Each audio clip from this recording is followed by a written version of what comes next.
Captain Jake Morrison stood on the bridge of his ship, watching the alien vessels prepare to leave. The meeting had gone badly, and he knew it would only get worse. 3 days ago, he had sat in the great hall of the Galactic Council station listening to their demands. The crystalline beings called Vexhi had spoken first with their voices like breaking glass. They wanted humanity to give up all mining rights in the Kepler system. The gas creatures known as Zoomerons had floated in their special tanks, making wet sounds that the translators turned into words about human aggression. The worst had been the collective, with their 1,000 minds speaking as one voice about how humans could not be trusted. Jake had looked at the other human representatives in that hall and seen the same anger he felt. Commander Lisa Rodriguez had clenched her fists when the aliens talked about human violence. Dr. Ben Carter had shaken his head when they called humans primitive. Admiral Rick Johnson had stared at the ceiling when they said humanity needed to learn its place, but Jake was the one who had to give the answer, and he had given it clearly. No. The word had echoed in the great hall like a gunshot. The aliens had gone silent for a long moment. Then the Vexhi representative had made a sound like grinding crystals and announced the punishment. Complete communication blackout. No trade with any council species. No diplomatic contact. No emergency assistance. If humans found themselves in trouble, humanity would be given 50 years to think about their decision and maybe learn some respect.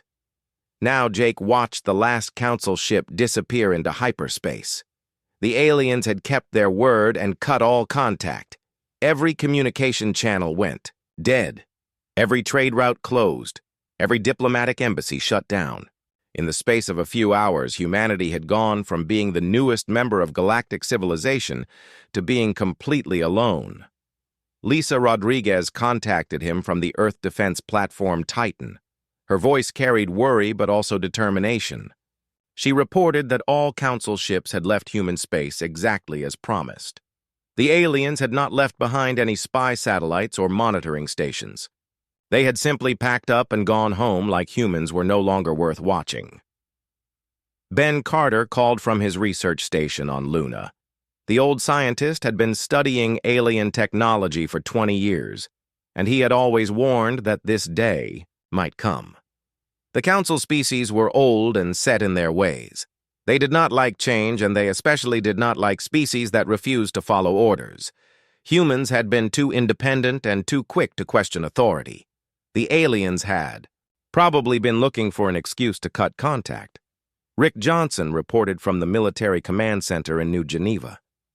The Admiral had been preparing for this possibility since humans first made contact with the Council. Project Prometheus was already starting up across every human world. Secret research facilities were coming online. Hidden shipyards were beginning construction. Classified technology development programs were shifting into high gear. Jake smiled as he listened to the reports. The Council thought they were punishing humanity by leaving them alone. What they did not understand was that humans had always done their best work when backed into a corner. The aliens had just given humanity 50 years to grow stronger without any oversight or interference. Amy White contacted him from the Technology Research Division. The young scientist had been reverse engineering alien devices since first contact. She had teams ready to tear apart every piece of Council technology humans had managed to acquire. Without the restrictions of diplomatic agreements, they could finally study everything openly. More importantly, they could improve on alien designs without worrying about patent laws or technology sharing treaties. Steve Adams called in from the outer colonies. The captain had been mapping unexplored star systems for the past 5 years. He had discovered dozens of worlds that would be perfect for human settlement. The Council had forbidden expansion beyond certain boundaries, but now those rules no longer applied. Humanity could spread as far and as fast as they wanted, Megan Clark reported from the Strategic Planning Department. The general had been developing contingency plans for exactly this situation. Humanity had the resources and the determination to not just survive alone, but to thrive. The key was staying hidden while they built up their strength. Let the Council think humans were struggling in isolation while they actually grew more powerful. Jake looked out at the stars and felt something he had not expected: relief. For too long, humanity had been trying to fit into the Council's idea of what a civilized species should be. They had held back their natural instincts and limited their expansion to keep the aliens happy. Now they were free to be themselves again. The Council had made a critical mistake. They thought 50 years of silence would humble humanity and make them grateful for any scraps of attention. Instead, they had given humans time to become something the galaxy had never seen before. When those 50 years were over, the aliens would find that the species they had dismissed as primitive had become their superiors. Jake gave the order to begin the journey home. Humanity had work to do. Admiral Rick Johnson was now an old man, but his eyes still burned with the same fire they had 50 years ago. He stood in the war room of New Geneva Station, looking at displays that would have amazed the younger version of himself. 50 years had passed since the Council had cut all contact with humanity, and those years had not been wasted. The holographic maps showed the true extent of human expansion. What had started as a few dozen colonies had become hundreds of worlds spread across thousands of light years. The Council had no idea how far humanity had spread because humans had learned to hide their presence. Stealth technology had advanced beyond anything the aliens possessed. Human ships could travel through space without being detected, and human colonies could exist on worlds without showing up on any scans. Dr. Amy White walked into the war room carrying a data pad filled with reports. She was old now, with gray hair and wrinkled hands, but her mind was still sharp. For 50 years, she had led the greatest technological revolution in human history. Her teams had taken apart every piece of alien technology they could find and then built something better. Council computers were fast, but human artificial intelligence was smarter. Council ships were tough, but human vessels were nearly indestructible. Council weapons were powerful, but human arms could crack planets. Amy showed Rick the latest breakthrough that made him smile despite his age. Human scientists had finally cracked the secret of consciousness transfer. Death was no longer permanent. For humans who could afford the technology, memories and personality could be downloaded from a dying brain and uploaded into a new body. Soldiers could fight without fear because they knew they would wake up in a new body if they died. Pilots could take impossible risks because death was just an inconvenience. Captain Steve Adams contacted them from the edge of human space. He was the grandson of the Steve Adams who had mapped the outer colonies 50 years ago. The family tradition of exploration had continued, and now the younger Steve commanded a fleet of scout ships that pushed the boundaries of human territory ever outward. His latest report showed contact with 17 new alien species that the Council had never bothered to visit. These species were not as advanced as the Council races, but they were eager to learn and grateful for human protection. Steve reported that many of these new species had stories about the Council. Most had been contacted once by Council representatives who had declared them too primitive for membership and then left them alone. The Council only wanted species that were already advanced enough to be useful. They had no interest in helping younger races develop. Humans had offered these species something the Council never would: genuine friendship and assistance without demands for submission. General Megan Clark joined them in the war room with updates from the military development program. She was the daughter of the Megan Clark who had started the strategic planning 50 years ago. The family had dedicated 2 generations to preparing for the day when the Council would return. Her report showed numbers that would have terrified the aliens if they had known them. The human fleet now numbered over 8,000 ships. Each vessel was larger and more advanced than anything the Council possessed. Human shipyards could build a dreadnought in the time it took Council yards to build a frigate. Human weapons could destroy asteroids with single shots. Human shields could absorb the energy output of small stars. Most importantly, human ships were crewed by people who thought for themselves instead of following rigid protocols. Megan showed them the crown jewel of human military development, the Genesis Protocol.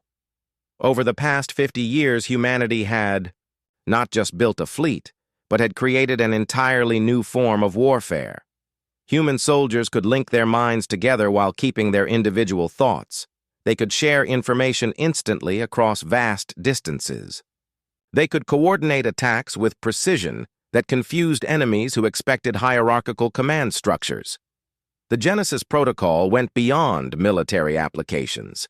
Human colonies could share resources instantly across thousands of light years. Scientists could collaborate on projects while working on different planets. Engineers could build massive structures by coordinating efforts across entire star systems. Humanity had become something new, a species that could act as one while remaining individual. Tony Garcia entered the war room with the message they had all been waiting for. His sensors had detected Council ships approaching the edge of human space. The 50-year deadline was over, and the aliens were returning to see what had become of humanity. They expected to find a humbled species ready to beg for readmission to galactic civilization. Rick looked at the displays showing human strength spread across half the galaxy and smiled. The Council was about to get the shock of their existence. The species they had left in isolation had become the most powerful force the galaxy had ever seen. Human technology was superior to anything the aliens possessed. Human territory was larger than all Council space combined. Human allies numbered in the dozens, while the Council had only 3 member species. Amy brought up the final piece of their preparation. For 50 years, human intelligence services had been infiltrating Council space. Stealth ships had mapped every military base, and listening posts had recorded every communication. Humans knew everything about Council capabilities, while the aliens knew nothing about human development. The element of surprise was completely on humanity's side. Steve reported that human fleets were already in position around every major Council world. The aliens thought they were coming to judge humanity, but they were actually walking into a trap 50 years in the making. When the Council ships reached human space, they would find themselves facing a civilization that had grown beyond their ability to control or even understand. Rick gave the order to activate the final phase of Project Prometheus. After 50 years of preparation, humanity was ready to show the galaxy what they had become. Ambassador Zektai had conducted these assessments many times before, and they always followed the same pattern. The crystalline being would arrive at the edge of a system with a small fleet and broadcast demands for surrender. The isolated species would either be dead from fighting among themselves or would beg desperately for readmission to the Council. Either way, the Vex High diplomat would dictate terms from a position of absolute strength. This time felt different from the moment Zektai's ships dropped out of hyperspace at the edge of the Sol system. Instead of empty space or desperate human ships rushing to meet them, the Council fleet found itself facing something impossible. A single human vessel sat waiting for them, and it was enormous. The ship was larger than any Council dreadnought, and its hull gleamed with materials that made their scanners give impossible readings. Captain Tony Garcia opened communications before the Council could even finish their arrival protocols. His voice was calm and professional, without any trace of the fear or desperation Zektai expected from an isolated species. The human actually had the audacity to ask the Council fleet to state their business, as if humans had the right to question their betters. Garcia's ship was called the UES Defiance, and the name proved accurate. When Zektai demanded immediate surrender and submission, the human captain simply refused. He explained that the Council fleet was in human sovereign space and would need to follow human laws while visiting. The casual arrogance stunned the alien diplomat, who had never heard an inferior species speak to Council representatives with such confidence. The real shock came when Zektai's sensors began detecting movement throughout the Sol system. What had looked like empty space and scattered asteroids suddenly came alive with activity. Massive structures powered up with energy signatures that dwarfed anything the Council had ever built. The asteroid belt itself revealed hidden defense platforms the size of small moons. Admiral Helen Barnes contacted the Council fleet from her flagship, the UES Retribution. The human admiral gave the alien visitors exactly 30 seconds to explain their intentions before human escort ships would surround them. Zektai watched in growing horror as sleek vessels emerged from stealth to take positions around his fleet. Each escort ship was armed with weapons that could vaporize Council vessels and protected by shields that absorbed energy levels no Council ship could produce. The technological superiority was obvious, but what disturbed Zektai more was the human attitude. These people showed no fear or respect for Council authority. They acted like they were the advanced civilization, and the Council were primitive visitors. The crystalline being tried to remind the humans of their place by threatening military action. But Garcia just laughed. The human captain explained that his single ship could destroy the entire Council assessment fleet without assistance. To prove the point, Garcia powered up one weapon system, and the energy spike made every Council sensor scream warnings. The weapon signature showed destructive capability that exceeded anything in the Council arsenal. One human ship possessed more firepower than most Council battle groups. Zektai tried to maintain diplomatic protocol by demanding to speak with human leadership, but Barnes informed him that he was speaking with human leadership. The Council no longer had special status in human space. If the aliens wanted to negotiate, they would need to do so as equals rather than superiors. The very concept made the Vex High diplomat feel ill. Helen Barnes had been preparing for this moment her entire career. She had served as a junior officer when the Council first imposed their isolation and had spent 50 years working to ensure humanity would never be vulnerable again. Her flagship alone carried enough firepower to sterilize Council homeworlds, and her fleet included hundreds of ships, each more advanced than anything the aliens possessed. The Admiral gave Zektai a choice. The Council could begin negotiations as equals, or they could leave human space immediately. Any attempt to impose the old relationship would be met with force that would make the aliens very sorry they had returned. Barnes made it clear that humanity no longer needed or wanted Council approval for anything. Tony Garcia added insult to injury by offering to give the Council fleet an escort to the edge of human space if they chose to leave. His tone suggested he was being generous by not simply destroying them for trespassing. The casual dismissal of Council power was more shocking than any weapon demonstration. Zektai realized that the situation had gone completely wrong. The Council had expected to find humans weakened by 50 years of isolation and ready to accept any terms for readmission. Instead, they faced a civilization that had grown beyond Council power and no longer recognized Council authority. Worse, the humans seemed to view the Council as inferior rather than superior. The crystalline being tried one last appeal to the old order by reminding humans that the Council had thousands of years of experience and advanced technology. Garcia responded by showing scanner readings from human territory. The data revealed colonies on hundreds of worlds the Council had never mapped and technology signatures that exceeded anything in Council databases. Barnes delivered the final blow to Council pride by revealing that human ships had been observing Council space for decades without being detected. Every Council military base had been mapped, and every Council communication had been recorded. The aliens had no secrets from humanity, while humans remained completely mysterious to the Council. The Admiral gave Zektai 1 hour to decide whether the Council wanted to negotiate or leave. After that, human patience would be exhausted and the consequences would be severe. The threat was delivered with such casual confidence that the alien diplomat knew it was not a bluff. Humanity had become something the Council could not control or intimidate.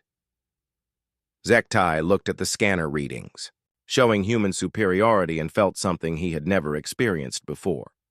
fear of a species the Council had once dismissed as primitive. Dr. Ryan Foster had dedicated his entire career to understanding why the Council species had stopped advancing. The human scientist had studied alien technology and culture for 40 years and reached a disturbing conclusion. The three major Council races had deliberately chosen stagnation over progress. For over 1,000 years, they had maintained strict technological equilibrium to prevent any one species from gaining advantage over the others. Ryan watched from his research station as Lieutenant Kate Brooks demonstrated the difference between human and Council approaches to flight.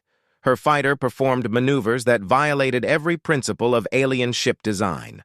Human vessels could turn without losing speed and accelerate in directions that made no sense to Council physics. The secret was not better engines, but better thinking. Kate's fighter used artificial intelligence systems that could calculate millions of variables in real time. Council ships relied on preset programs that could only handle expected situations. When faced with human unpredictability, alien computers simply could not keep up. Human pilots fought like individuals, while alien crews followed rigid formations that became predictable once you understood the patterns. The technological gap went far beyond simple hardware differences. Council species thought in terms of maintaining balance, while humans thought in terms of constant improvement. Where aliens saw technology as something to be controlled, humans saw it as something to be pushed to its limits. The difference in mindset had created a gap that could not be closed quickly. Colonel Jack Mitchell's ground forces showed the same superiority in land warfare. Human soldiers wore powered armor that made them nearly indestructible while remaining fast and agile. Council troops relied on personal shields that could be overloaded or energy weapons that could be absorbed. Human equipment was designed by people who understood that survival meant never stopping innovation. Jack's troops could fight as individuals or coordinate as a team depending on what the situation required. Council forces were either rigidly disciplined like the Collective or completely independent like the Vex High. Neither approach could handle human flexibility. When human soldiers linked their minds, they kept their individual creativity while gaining perfect coordination. The real breakthrough had come when human scientists solved consciousness transfer. Commander Dan Wright had volunteered for the first successful test 5 years earlier and now served as proof that death was no longer permanent for humans. His original body had been destroyed in a ship explosion, but his consciousness had been downloaded and transferred to a new body within hours.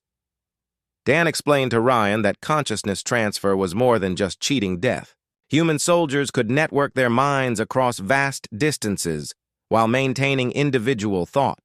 They could share memories and experiences to learn from each other instantly. Most importantly, they could take risks that would be suicide for biological beings, because they knew they would survive even if their bodies did not. The psychological effect on enemies was devastating. How do you fight an opponent who sees death as a minor inconvenience? Council troops had been trained to avoid unnecessary risks because their leaders could not afford to lose experienced personnel. Human forces could charge into situations that would terrify aliens because they knew they would wake up in new bodies if things went wrong. Ryan's research showed that Council stagnation went deeper than technology. The three species had developed cultures that valued stability over growth. They had created laws that prevented rapid advancement and social structures that punished innovation. Any attempt to gain advantage over the other Council species was seen as a threat to galactic peace. Humans had no such restrictions. For 50 years, they had been free to advance as fast as their minds could take them.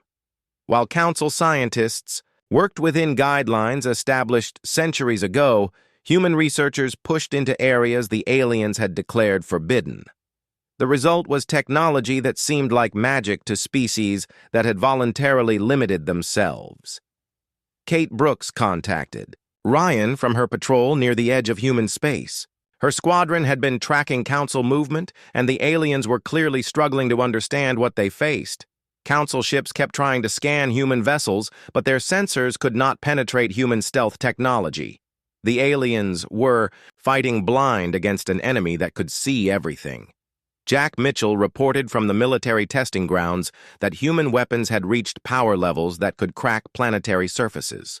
Council weapons were designed to disable ships and kill personnel, but human arms could destroy entire worlds if necessary. The difference came from human willingness to explore dangerous technology that Council species considered too risky. Dan Wright added that human ship designs had evolved beyond anything in Council databases. Human vessels could survive damage that would destroy alien ships and continue fighting even after losing major systems. The key was redundancy and adaptability built into every component. Where Council ships had single points of failure, human vessels could lose half their systems and still function. The most disturbing aspect for Council observers was that humans were still accelerating their development.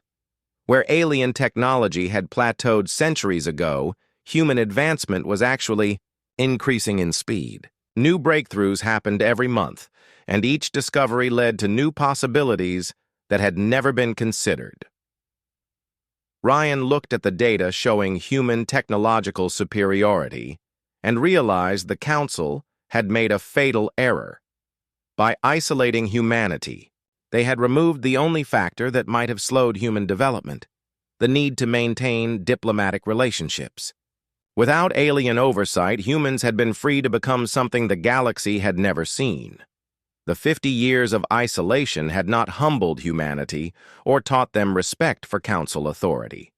Instead, it had given them time to evolve beyond the aliens who had once dismissed them as primitive. When the final confrontation came, the Council would discover that they were no longer dealing with a species that could be controlled or intimidated. Ryan smiled as he watched Kate's fighter perform another impossible maneuver. The Council thought. They were superior because they were older and had ruled the galaxy longer. They were about to learn that age meant nothing compared to the human drive to constantly improve and grow stronger. Fleet Admiral Sam Rodriguez listened to the Council's negotiation offer with barely contained amusement. The alien representatives had finally agreed to meet with human leadership, but they still believed they held the superior position. Ambassador Zektai spoke about offering humanity junior partner status in the Galactic Alliance as if this was a generous gift rather than an insult. Sam looked across the negotiation table at the 3 Council representatives and saw species that had learned nothing from 50 years of human independence. The Vex High still spoke in the commanding tones they had used when humanity was weak. The Zoomeron delegate still floated in its tank, making wet sounds about human aggression. The collective representative still spoke with the voice of 1,000 minds that could not understand individual thought. The aliens offered trade agreements that would give humans access to 10% of Council markets. They promised technology sharing that would let humans learn about discoveries made centuries ago. They suggested cultural exchange programs that would teach humans proper diplomatic behavior. Every offer assumed that humanity was desperate for Council approval and would accept any terms just to end their isolation. Captain Alex Miller chose that moment to make his entrance. His stealth ship, the UES Shadow, materialized in the middle of the negotiation chamber without triggering any Council sensors. The alien representatives jumped in shock as a vessel appeared from nowhere right next to their flagship. Alex apologized for the dramatic entrance, but explained that he had been conducting reconnaissance and wanted to share his findings. Alex had spent the last decade exploring Council space without being detected once. His ship had mapped every military installation and recorded every strategic communication. The captain showed holographic displays of Council defenses around their home worlds, and the aliens realized with growing horror that humans had been watching them for years without their knowledge. The reconnaissance data revealed that Council military strength was much weaker than their diplomatic posturing suggested. The 3 species maintained separate fleets that rarely coordinated and often competed with each other. Their technology was standardized but outdated. Their tactics were predictable because they had not faced real opposition in centuries. General Christine Adams arrived with intelligence reports that made the council representatives visibly nervous. She was the daughter of the Christine Adams who had started human strategic planning 50 years earlier. The family tradition of preparation had continued, and now the younger Christine commanded information networks that spanned half the galaxy. Christine revealed that human forces had made contact with dozens of species the Council had dismissed as primitive. These races had stories about Council arrogance and neglect that painted a picture of galactic leadership that cared only about maintaining their own power. Many species had been contacted once by Council representatives who had declared them unworthy and then abandoned them to struggle alone. The intelligence reports showed that several Council subject species were already in rebellion. The rigid hierarchy that kept the three major races in power was breaking down as younger species demanded better treatment. Human agents had been supporting these independence movements with technology and weapons that made Council suppression efforts impossible. Sam enjoyed watching the alien faces as they realized the scope of human infiltration. Every Council communication had been monitored. Every military movement had been tracked. Every diplomatic secret had been recorded. The species that thought they were conducting a negotiation from strength discovered they had no secrets left. Admiral Jeff Taylor contacted the meeting from deep space with the news that completed Council humiliation. His deep strike forces had been positioned around every major Council world for over 2 years without being detected. Human ships surrounded alien homeworlds with weapons that could sterilize planets. The hunters had become the hunted without ever realizing it. Jeff explained that human fleets could destroy Council civilization within hours if they chose to do so. The aliens had spent centuries believing their homeworlds were safe behind layers of defenses that human stealth technology had made irrelevant. Council military forces were positioned to fight external threats, not enemies that were already inside their borders. The mathematical reality was undeniable, and Sam took pleasure in explaining it to the shocked alien delegates. Humanity commanded over 8,000 ships compared to fewer than 3,000 for all Council species combined. Human territory included hundreds of worlds, while Council space had only dozens. Human technology was decades ahead of anything the aliens possessed. More importantly, humans had allies, while the Council had only subjects who were ready to rebel. The species that humanity had contacted during their isolation were grateful for human friendship and protection.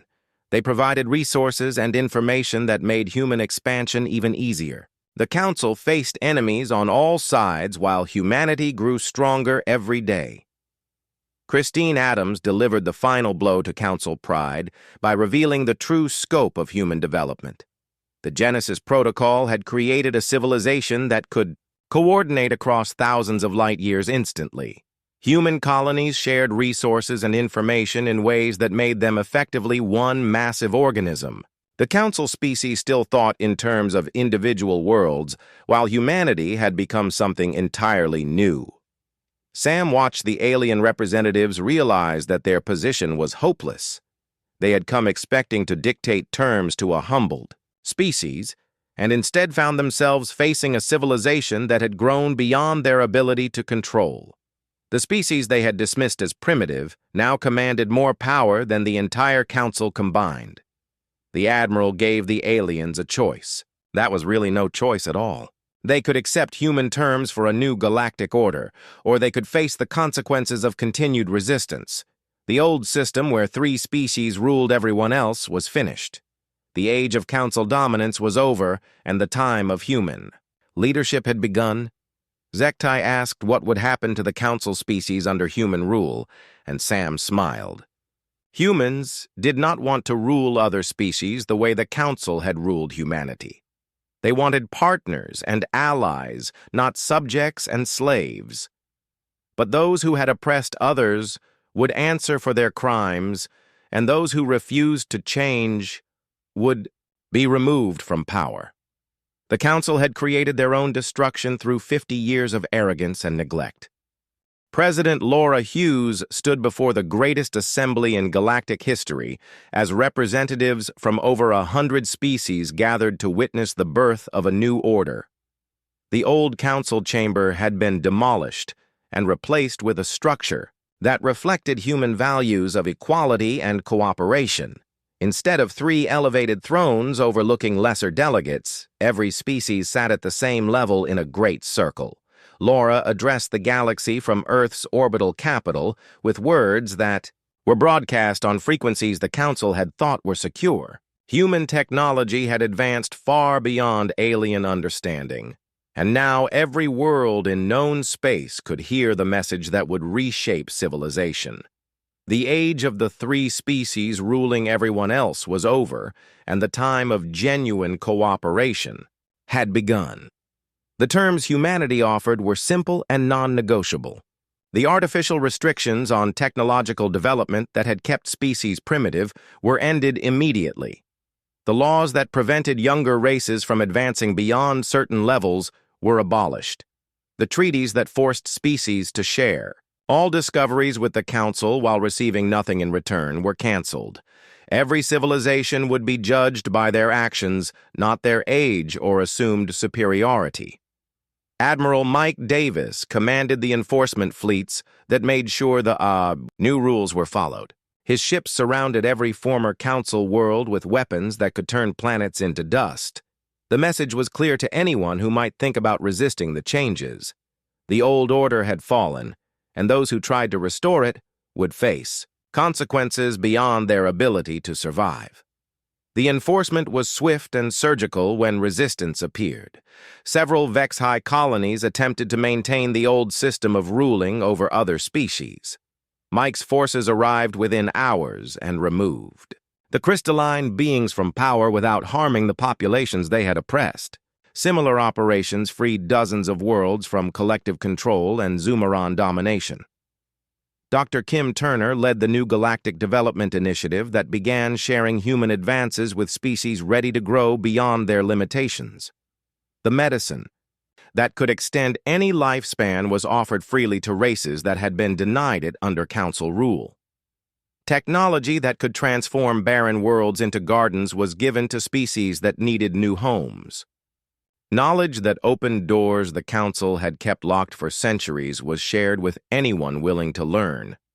Kim's teams worked with over 50 species during the first year alone, helping them understand and implement human innovations. The artificial intelligence that made human ships so effective was adapted for alien computer systems. The consciousness transfer technology that made death optional was modified to work with different biological structures. The weapons and shield systems that made human forces invincible were scaled down for species that needed protection. The old Council species found themselves facing a choice between cooperation and destruction. Those who accepted the new order and worked to make amends for past oppression were allowed to keep their worlds and their freedom. Those who continued to believe they deserved special treatment learned why humans had been feared from the beginning. Commander Joe Martinez specialized in dealing with hardline resistance movements. His pacification campaigns were swift and absolute when former Council loyalists tried to restart the old system. Species that had bullied others for millennia discovered what it meant to face beings who viewed warfare as both art and science. The few attempts at rebellion were crushed so completely that other potential resistors gave up without fighting. Joe's forces were supported by the species that humanity had contacted during their isolation. These races provided intelligence about Council loyalists and helped identify targets for liberation. The grateful populations that humans had protected during 50 years of expansion now served as allies in creating the new galactic order. The transformation happened faster than anyone had expected. Within months, the rigid hierarchy that had kept 3 species in power for centuries had completely collapsed. Liberation movements swept through former Council space as oppressed populations rose up with human support. The species that had been dismissed as primitive took control of their own destinies for the first time in their history. Laura Hughes announced the establishment of the Galactic Cooperative Council, with humanity serving as the coordinating species, but not the ruling power. Every member civilization would have equal voice in decisions that affected them. Technology would be shared freely among allies. Resources would be distributed based on need rather than political connections. Most importantly, no species would ever again be allowed to dominate others simply because they were older or more advanced. The few surviving Council hardliners made one final attempt to rally resistance by appealing to tradition and the natural order. They claimed that young species needed guidance from their elders and that rapid change would lead to chaos. The response from their former subjects was immediate and decisive. Dozens of species publicly rejected Council authority and declared their support for human leadership. Kim Turner revealed the scope of what humanity was willing to share with their new allies: terraforming technology that could create paradise, worlds from dead rocks, medical advances that could cure diseases the Council had declared incurable, transportation systems that could move goods and people across the galaxy in days rather than months. Most importantly, the knowledge and tools to continue advancing rather than accepting artificial limits. Mike Davis reported that human expansion had reached the edges of known space and was continuing into unexplored regions. New colonies were being established every month, and new species were being contacted regularly.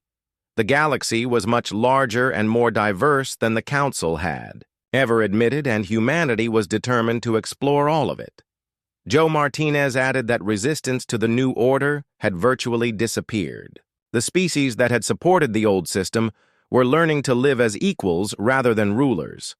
Those who refused to adapt were finding themselves increasingly isolated as their former subjects chose human friendship over Council domination.